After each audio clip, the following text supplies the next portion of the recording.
గురుగారు మా ఊరు గౌరపల్లి బైబిల్ మిషన్ లో జరిగిన క్రిస్మస్ వేడుకలకి అటెండ్ అయ్యాం. లైటింగ్ ఇప్పుడు మనం లోపల బైబిల్ మిషన్ చర్చికెళ్లి రోడ్డు ఇది మెయిన్ రోడ్డు పక్కనే ఉన్న లోదరం చర్చి లైటింగ్ వల్ల ఏరియా అంతా కలకలాడిపోతుంది. దారిలో కనబడ్డ సంఘ సభ్యులకి యూత్ కి హ్యాపీ క్రిస్మస్ చెప్పి చిన్న వీడియో లాగే అందరినీ మనం క్రిస్మస్ కి వెళ్ళామని అందరికీ తెలియడం కోసం మంచి మంచి ఫోటోలు 4 దిగాం వాట్సాప్ స్టేటస్ కోసం. నేను కేవలం చర్చిలో భోజనాలు పెట్టినప్పుడు ఇంకా క్రిస్మస్ కి మాత్రమే వెళ్తాను చర్చికి. అయినా సరే అందరూ చాలా బాగా పలకరించి ప్రేమగా మాట్లాడుతుంటారు. ఇక్కడ ఉన్న పెద్దోళ్ళు అయితే చాలా మంది ముళ్ళపూడి లక్ష్మి గారు 3వ అబ్బాయి అంటే నన్ను గుర్తుపడతారు. నేను చదువుకునే వయసులో ఇక్కడ క్రిస్మస్ కి స్క్రిప్ట్లు కూడా వేసాం స్టేజ్ మీద. అప్పుడు వేసిన స్క్రిప్ట్ల గురించి ఇప్పటికీ పాస్టర్ గారు డేవిడ్ పాల్ గారు చాలా బాగా చెప్తా ఉంటారు. క్రిస్మస్ కి వచ్చిన పేరే గానీ పిల్లని కాసుకోవడం సరిపోయింది. అటు ఇటు పరిగెట్టేస్తున్నారు ఇలా. చాలాసేపటి వరకు వెనకాల కూర్చుని వీడియోలు తీసాను. ఎదరికెళ్ళడానికి కొంచెం సిగ్గుపడ్డాను.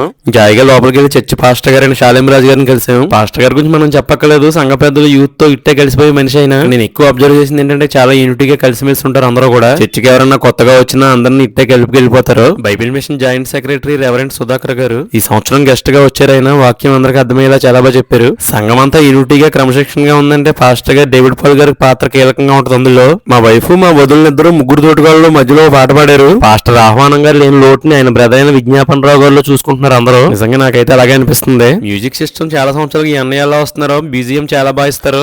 గెస్ట్ గా వచ్చిన పాస్టర్ గారి దంపతులకి ఇంకా మిగిలిన పాస్టర్ గారికి సంఘస్థులందరూ సన్మానం చేశారు. తర్వాత కేక్ కటింగ్ డాన్స్ ప్రోగ్రామ్స్ అన్ని చాలా బాగా జరిగినాయి అంటగానే నేను లేను, ఇంటికి వెళ్ళిపోయాను. పిల్లలిద్దరూ పడుకున్నారు. పైగా తర్వాత రోజు మార్నింగ్ షిఫ్ట్ డ్యూటీ వచ్చింది నాకు. అదని గురుగారు ఇంక ఉంటానండి.